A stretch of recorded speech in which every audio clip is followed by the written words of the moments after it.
আপনার ভাই ডাক্তার হয়েছে, আপনার সন্তানকে ডাক্তার হইতে হবে বাধ্য করবেন না। আপনি শিক্ষক, আপনার সন্তানকে শিক্ষক হতে হবে বাধ্য করবেন না। আল্লাহর ওয়াস্তে আল্লাহ তাআলা প্রত্যেকটা মানুষকে আলাদা আলাদা যোগ্যতা দিয়েছেন।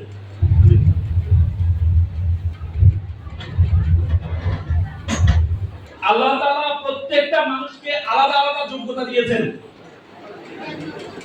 আল্লাহ তাআলা প্রত্যেকটা মানুষকে আলাদা আলাদা যোগ্যতা দিয়েছেন। আল্লাহ তাআলা কাউকে অনর্থক সৃষ্টি করেন নাই। আমাকে আপনাকে মুসা আলাইহিস সালাম আল্লাহ তাআলার সবচেয়ে প্রিয় নবী ছিলেন, প্রিয় রাসূল ছিলেন। সে মুসা আলাইহিস সালামের মুখে জড়তা ছিলেন। মুসা আলাইহিস সালাম সবসময় দোয়া করতেন, রাব্বি শাহলি সাদরি ওয়া ইয়াসসিরলি আমরি ওয়াহদুল উকদাতা মিন লিসানি। হে আল্লাহ, তুমি আমার জিহ্বাকে সাবলীল করে দাও। ও আকি হারুন, আমার ভাই হারুন খুব সুন্দর কথা বলতে পারে, তুমি আমার ভাই হারুনকে তুমি আমার সহপাঠী বানাই দাও। আল্লাহ তাআলা মুসা আলাইহিস সালামের দোয়া কবুল করেছেন, কবুল করে হারুন আলাইহিস সালামকে নবী বানিয়ে দিয়েছেন। তার মানে আল্লাহ তাআলা প্রত্যেককে আলাদা আলাদা উইকনেস দিয়েছেন, আবার ইউনিকনেসও দিয়েছেন। আপনারা মিস্টার বিনের নাম শুনেছেন? মিস্টার বিন চমৎকার কথা বলতে পারতেন, অক্সফোর্ডের ছাত্র ছিলেন। অক্সফোর্ডে ভর্তি হওয়ার পর তার খুব স্বপ্ন সে নাটিকা করবে। তো নাটিকা করার জন্য সে গিয়েছে, নাটিকা করার জন্য সে অক্সফোর্ড থিয়েটারে ভর্তি হয়। অক্সফোর্ড থিয়েটার তাকে একটা ডায়লগ দেয়, সে ডায়লগ বলতে পারে না।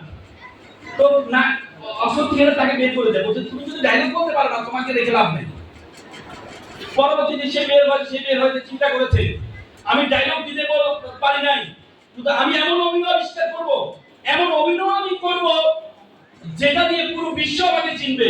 পরে সে লোক অভিনয়ের মাধ্যমে এমন বেশি নন্দিত হয়েছেন, পরবর্তী অক্সফোর্ড থিয়েটার 3 বছরের মাথায় তাকে নিয়ে পুরস্কৃত করেছে। তার মানে আপনার ইউনিকনেস আছে, আপনার সন্তান মধ্যে ইউনিকনেস আছে, সেটা এমফাসাইজ করুন। আপনার সন্তান কোন কাজে দক্ষ? মুস্তাফিজুর রহমান নাম শুনেছেন না? দেখতে খুব সুন্দর, কথা খুব সুন্দর বলতে পারেন। তো মুস্তাফিজ এমন একটা ব্যক্তি সাংবাদিকদের বিপদে পড়ে যায়, তাকে প্রশ্ন করে, আচ্ছা আপনি যে ভারতের বিপক্ষে 5টা উইকেট পেলেন, এত সুন্দর অর্জন, আপনি এটা কিভাবে? সে বলে ভালো। প্রশ্ন করছে 2 মিনিট উত্তর দেয় ভালো। আবার প্রশ্ন করে, আচ্ছা আপনি ইন্সপিরেশনটা আপনি কিভাবে পেয়েছেন? এত ভালো করে আপনার অনুভূতি কি? তো ভালো। মানে যাই বলে তো ভালো, মানে তার উত্তরে একটা ভালো দেখবেন। তার মানে সে ভালো কথা বলতে পারে, দেখতে সুন্দর না? তাকে যখন সানরাইজার হায়দ্রাবাদে নেওয়া হলো প্রথম আইপিএল খেলার জন্য, সেখানে থেকে আইপিএল খেলার জন্য তাকে, সে তো ইংরেজি ভালো বুঝে না, তাকে বলে ডানে যায় বামে, বামে বলে যায় ডানে। তো তারা চিন্তা করলো তার জন্য তাকে ইংরেজি শিখাতে হবে। পরে ইংরেজি একটা মাস্টার রাখছে, মাস্টার দেখে তাকে ইংরেজি শেখানো যাচ্ছে না। তো তারা চিন্তা করলো ইংরেজি না শিখাইয়া আমরা যদি বাংলা শিখে যাই তাহলে মনে হয় সবচেয়ে বেশি কাজ হবে। পরে কলকাতা থেকে একটা 2 মাসে নিয়ে গিয়ে তারা সবাই বাংলা শিখছে, সবাই বাংলা শিখছে। তারপরেও মুস্তাফিজকে তারা অবহেলা করতে পারে না। তার মানে তুমি যদি যোগ্য হও, পুরো পৃথিবী তোমার সাথে অ্যাডজাস্ট করবে, ঠিক? পুরো পৃথিবী তোমাকে লিড করবে। বলা যায় তুমি যদি অযোগ্য হও, পুরো পৃথিবী তোমার সাথে অ্যাডজাস্ট করবে। আর তুমি যদি ব্যর্থ হও, পুরো পৃথিবীর সাথে তোমাকে অ্যাডজাস্ট করতে হবে। এজন্য আমরা সবসময় সিংহাসন খুঁজি, চেয়ার খুঁজি না। সিংহাসন দরকার নেই, তুমি সিংহ হও, যেখানে বসবা সেখানে সিংহাসন হয়ে যাবে। এজন্য আলাদা আলাদা যোগ্যতা অর্জন করতে হবে, আলাদা আলাদা যোগ্যতা অর্জন করতে হবে। এজন্য অভিভাবকরা এখানে যারা এখানে অভিভাবকরা যারা আছে, আল্লাহর ওয়াস্তে আপনার সন্তান কোন দিকে ঝোঁক, শুধুমাত্র একদিকে দিয়ে তাকানো দরকার নেই। আপনার সন্তানটা কোন দিকে ঝোঁক, সে আঁকতে ভালোবাসে, ক্যারিয়ারটা ওই দিকে নিয়ে যান। সে খেলতে ভালোবাসে, খেলার দিকে ক্যারিয়ার নিয়ে যান। আমরা মনে করি শুধুমাত্র পড়াশোনা একমাত্র যোগ্যতা না, শুধুমাত্র পড়াশোনা একমাত্র যোগ্যতা না, তবে ন্যূনতম পড়াশোনা তাকে করতে হবে। এই জন্য তার স্কুল কলেজ বাদ দিবেন না। নজরুল সবাই নজরুল হতে পারবে না, পড়াশোনা ছেড়ে দিয়ে স্কুল কলেজ চলবে, কিন্তু তার যে দিকে ঝোঁক। আমাদের অনেক প্রতিভাবান ছেলে মেয়েরা হারিয়ে যায় শুধুমাত্র তার পরিবারের সাপোর্টের অভাবে, তার পরিবার তাকে সাপোর্ট দেয় না। এজন্য আল্লাহর ওয়াস্তে সন্তানকে সাপোর্ট আপনারা দিবেন। সন্তান যে দিকে ঝোঁক, সন্তানকে বলে 3 ধরনের মানুষ আছে আমাদের, 3 ক্যাটাগরি মানুষ আছে।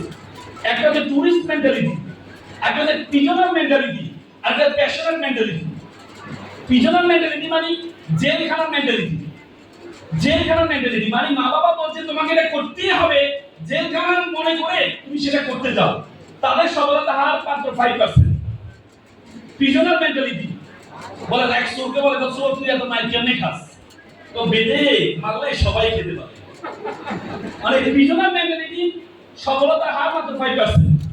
দ্বিতীয় হচ্ছে টুরিস্ট মেন্টালিটি, মানে একটু দেখে আমরা ঘুরতে যাই না, ঘোরার জন্য মানে দেখে আসি না, ডাক্তার হলে ভালো লাগলে হলে ভালো হবো না, এদের সফলতা হার মাত্র 10%। আর প্যাশনেট মেন্টালিটি, যার মন চায় আমি এটাই করব, তাদের সফলতার হার 90%।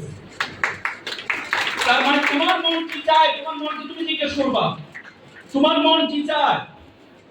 অক্সফোর্ড ইউনিভার্সিটি 1500 জন নিয়ে একটা গবেষণা করেছে। 1500 জনকে জিজ্ঞেস করছে আচ্ছা তুমি কি টাকার জন্য পড়ো নাকি ভালো লাগে এর জন্য পড়ো, বা চাকরি করো টাকার জন্য নাকি ভালো লাগে এর জন্য চাকরি করো। 1300 জন বলেছে টাকার জন্য করি, আর 200 জন বলেছে ভালো লাগে তাই করি। পরবর্তী দেখা গেছে 30 বছর পরে যে 200 জন বলেছে ভালো লাগে তাই করি, তাদের সফলতা যারা বলেছে টাকার জন্য করে তাদের থেকে প্রায় 20 গুণ বেশি।